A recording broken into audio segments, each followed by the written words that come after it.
जरा सोचिए, जिस एसएसपी दफ्तर के बाहर खड़ी होकर पुलिस कानून व्यवस्था की बात करती है, उसी दफ्तर के बाहर दिन दहाड़े मर्डर हो जाए और कुछ घंटों बाद गैंगस्टर विदेश से ऑडियो डालकर कहे कि भाई हमने तो इंसाफ ले लिया। ये कोई फिल्म नहीं है, ये हकीकत है। और ये हकीकत है पंजाब के बड़े शहर मोहाली की, बिल्कुल ट्राई सिटी चंडीगढ़ के साथ लगता हुआ बड़ा शहर मोहाली। बुधवार दोपहर सरेआम एसएसपी ऑफिस के बाहर एक शख्स की गोली मारकर हत्या कर दी जाती है। इस शख्स का नाम था गुरविंदर सिंह, पत्नी साथ में मौजूद थी। भीड़ भाड़ वाला इलाका, और हैरानी की बात, अदालत के बाहर का ये एरिया। हमलावर बाइक पर आए, सरेआम फायरिंग की और उसके बाद आराम से फरार भी हो गए। और इस मर्डर के कुछ देर बाद सोशल मीडिया पर एक पोस्ट आती है, नाम गोल्डी बराड़, रोहित गोदारा, विकी पहलवान। पोस्ट में लिखा है, गुरविंदर हमारे भाई गुरलाल बराड़ के मर्डर में आरोपी था, हमने अपना बदला ले लिया है। यानी खुलेआम जिम्मेदारी, खुलेआम सिस्टम को चुनौती, खुलेआम इंसाफ को अपने हाथ में लेने का ऐलान। और आपको एक खास बात बता दें, ये पहली बार नहीं हुआ है। इससे कुछ समय पहले ही दिसंबर में मोहाली में सोहाना के कबड्डी स्टेडियम में मैदान के बीचों बीच एक कबड्डी प्रमोटर को उस दिन भी मार दिया जाता है। हत्यारे आते हैं बिल्कुल फिल्मी अंदाज में, फैन बनकर उसके साथ सेल्फी लेते हैं। बात हो रही है राणा बलाचौरिया की। राणा बलाचौरिया के साथ सेल्फी लेते हैं और इसी दौरान उस पर बंदूक तान दी जाती है और सरेआम उसका मर्डर कर दिया जाता है और उसके बाद फरार हो जाते हैं हत्यारे। दोबारा लौटते हैं एसएसपी ऑफिस के बाहर हुई फायरिंग की बात पर। अब पुलिस क्या कर रही है? मोहाली पुलिस ने गोल्डी बराड़ के खिलाफ एफआईआर दर्ज कर ली है। डीआईजी रोपड़ रेंज नानक सिंह कहते हैं, हमारे पास पुख्ता लीड है, जल्द एक्शन होने वाला है। ਗੁਰਵਿੰਦਰ ਨਾਮ ਦਾ ਬੰਦਾ ਸੀਗਾ, ਉਹ ਆਪਣੀ ਪੇਸ਼ੀ ਤੇ ਆਇਆ ਸੀ ਕੋਰਟ 'ਚ। ਜਦੋਂ ਪੇਸ਼ੀ ਵਾਸਤੇ ਉਹ ਆਇਆ ਤੇ ਗੱਡੀ ਦੇ ਬਾਹਰ ਉਹਦੇ ਫਾਇਰ ਹੋਏ, ਜਿਹਦੇ ਵਿੱਚ ਉਹਦੀ ਜਾਨ ਚਲੀ ਗਈ, ਉਹਦੀ ਡੈਥ ਹੋ ਗਈ। ਮਲਟੀਪਲ ਰਾਉਂਡਸ ਫਾਇਰ ਹੋਏ। ਸਾਡੇ ਕੋਲ ਲੀਡ ਸੀਗੀਆਂ, ਸਾਡੇ ਕੋਲ ਇਨਫੋਰਮੇਸ਼ਨ ਵੀ ਹੈਗੀ ਹੈ ਕਿ ਕਿੰਨੇ ਕੰਮ ਕਰਾਇਆ। ਉਸ ਇਨਫੋਰਮੇਸ਼ਨ ਤੇ ਅਸੀਂ ਕੰਮ ਕਰ ਰਹੇ ਹਾਂ ਤੇ ਜਲਦੀ ਇਹ ਬੰਦਿਆਂ ਨੂੰ ਅਰੈਸਟ ਕੀਤਾ। ਗੁਰਲਾਲ ਬਰਾੜ ਦਾ ਜਿਹੜਾ ਕੇਸ ਸੀਗਾ ਉਹਦੇ ਵਿੱਚ ਵੀ ਇਹਦਾ ਰੋਲ ਸੀਗਾ, ਇਹ ਨੋਮੀਨੇਟ ਸੀ। ਸੋ ਉਹ ਵੀ ਰੋਲ, ਉਹ ਵੀ ਜਿਹੜਾ एंगल है वो भी ਅਸੀਂ एग्जामिन कर रहे हैं, वो भी सारा चेक कर रहे हैं। लेकिन बड़े सवाल बार बार पूछे जा रहे हैं कि एसएसपी ऑफिस के बाहर ये मर्डर हुआ और हत्यारे भाग गए। और हैरानी की बात ये है, ये सब कुछ तब हो रहा है जब पुलिस का मिशन बड़े जबरदस्त तरीके से चल रहा है। युद्ध नशे के विरुद्ध और ऑपरेशन प्रहार का ये हाल कर दिया इन गैंगस्टर्स ने कि पुलिस के दफ्तर के बाहर वो मर्डर करके भाग जाते हैं और पुलिस को खुली चुनौती देते हैं। अब आपको बताते हैं कौन है गोल्डी बराड़। असली नाम सतिंदरजीत सिंह, निवासी मुक्तसर साहिब, उम्र 30 के आसपास, पूर्व छात्र नेता, कोड नेम डॉक्टर। 2014 में मुक्तसर के सरकारी कॉलेज के बाहर एक मर्डर केस इसके नाम पर है और इसके बाद तो इंतहा हो गई। हत्या, रंगदारी, धमकी, संगठित अपराध, सब कुछ इसके नाम पर है। और साल 2022 में सिद्धू मूसेवाला का मर्डर, वहां से इसका नाम जो है वो नेशनल लेवल पर जाना जाने लगा।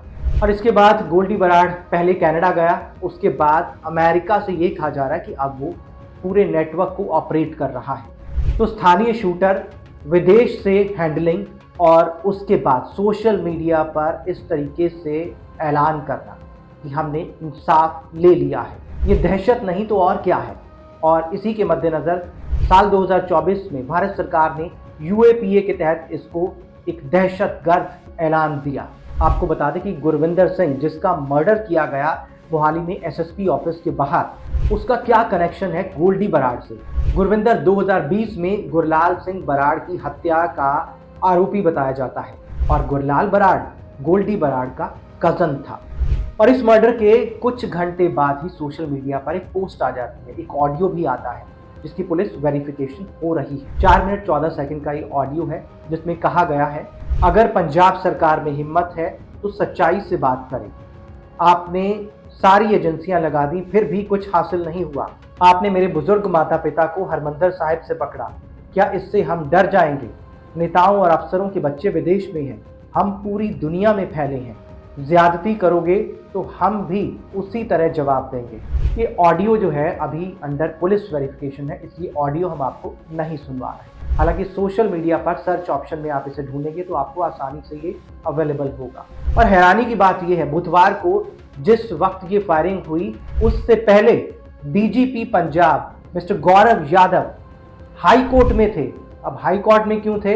क्योंकि हाई कोर्ट ने तलब किया था डीजीपी साहब को। तो मोहाली के बड़े ऑफिसर्स डीआईजी और एसएसपी ये सब जो है ये खुद डीजीपी साहब के साथ हाई कोर्ट में थे। तो फिर हाई कोर्ट ने पूछ लिया, अगर एसएसपी ऑफिस सुरक्षित नहीं है तो आम आदमी कैसे सुरक्षित होगा भाई? कोर्ट ने डीजीपी साहब से काफी तीखे सवाल पूछे। पंजाब स्टेट ऑफ गैंगस्टर्स क्यों बन गया है?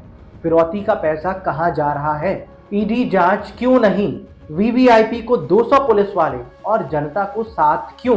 गैंगस्टर वाले गानों पर कार्रवाई क्यों नहीं? ये सारे सवाल हाई कोर्ट ने पूछे। आदेश दिया हाई कोर्ट ने कि एसएसपी स्तर पर जवाबदेही तय की जाए और जल्द हलफनामा दाखिल किया जाए। ये फायरिंग की टाइमिंग भी अहम है। क्यों अहम है? कि जिस दिन डीजीपी साहब को हाई कोर्ट ने तलब किया था उसी दिन एसएसपी ऑफिस के बाहर इस तरीके से एक मर्डर किया जाना, वो भी उन गैंगस्टर्स की तरफ से जिन गैंगस्टर्स ने बार बार पंजाब पुलिस को चुनौती दी है।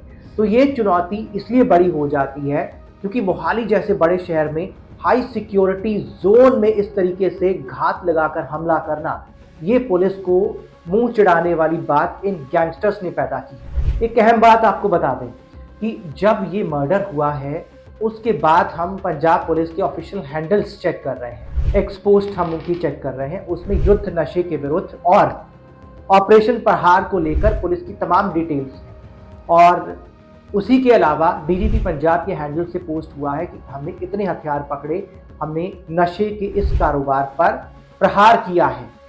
लेकिन जो प्रहार बुधवार को एसएसपी ऑफिस के बाहर किया गया है, और टाइमिंग देखिए कि जब डीजीपी की पेशी हो रही थी हाई कोर्ट में, उधर एसएसपी ऑफिस के बाहर प्रहार गैंगस्टर्स ने किया अपने एक राइवल पर। तो उस प्रहार का जवाब अब पुलिस कैसे देगी, इस पर हमारी नजर जरूर रहेगी। और बात तो तब और अहम हो जाती है जब पुलिस गैंगस्टर्स से वार मतलब ऑपरेशन प्रहार चला रही है। तो पुलिस के प्रहार पर गैंगस्टर्स ने ही प्रहार कर दिया और उनके दफ्तर के बाहर, इसलिए मुद्दा बड़ा हो जाता है। और या फिर ये सिस्टम की कमजोरी बार बार उजागर हो रही है। मोहाली जैसे बड़े शहर में पहले कबड्डी प्रमोटर राणा बलाचौरिया पर अटैक किया गया, उनको मौत के घाट उतारा गया, और उसके बाद एसएसपी दफ्तर के बाहर ही ये मर्डर हो जाना दूसरी बात। और जो पहला राणा बलाचौरिया वाला केस था वो भी एसएसपी दफ्तर से ज्यादा दूर नहीं है। तो आज गैंगस्टर क्या कर रहे हैं? आज गैंगस्टर अपराध करने के बाद पुलिस को चुनौती दे रहे हैं, सोशल मीडिया पर ऑडियो जारी कर रहे हैं और बिल्कुल सामने से एक्सेप्ट कर रहे हैं कि इसकी जिम्मेदारी, इन मर्डर्स की जिम्मेदारी हम लेते हैं, हमने इंसाफ ले लिया है और पुलिस हमें इंसाफ नहीं दे पाई, ये सवाल उठाते हैं। सिस्टम को वो खुली चुनौती दे रही हैं, क्योंकि जब गोल्डी बराड़ के पेरेंट्स को गिरफ्तार किया गया था अमृतसर से, तब भी हमने वीडियो बनाया था और हमने कहा था कि कानून जो है वो अब अपने तरीके से काम कर रहा है। गैंगस्टर्स को संदेश पुलिस की तरफ से दिया जा रहा है कि हम किसी ना किसी तरीके से नकेल जरूर कसेंगे। लेकिन जिस तरीके से एसएसपी ऑफिस के बाहर ये अटैक होता है और हाई कोर्ट में पुलिस को सवाल पूछे जाते हैं, उसमें किरकिरी किसकी होती है? उसमें किरकिरी होती है सरकार की, और पुलिस की नाकामियों की वजह से सरकार पर सवाल उठते हैं। और अगला साल जो है, बस ये पूरा साल और अगले साल में तो पंजाब चुनाव में जाने ही वाला है, इसलिए विरोधियों को मौका मिल जाता है सवाल उठाने का। विरोधी बार बार कानून व्यवस्था पर सवाल उठा रहे हैं, पंजाब सरकार को चुनौती पेश कर रहे हैं। लेकिन राणा बलाचौरिया केस के बाद पुलिस ने पलटवार किया था, तो सवाल ये है कि क्या पुलिस फिर से पलटवार करेगी या पंजाब सच में स्टेट ऑफ गैंगस्टर्स बन गया है?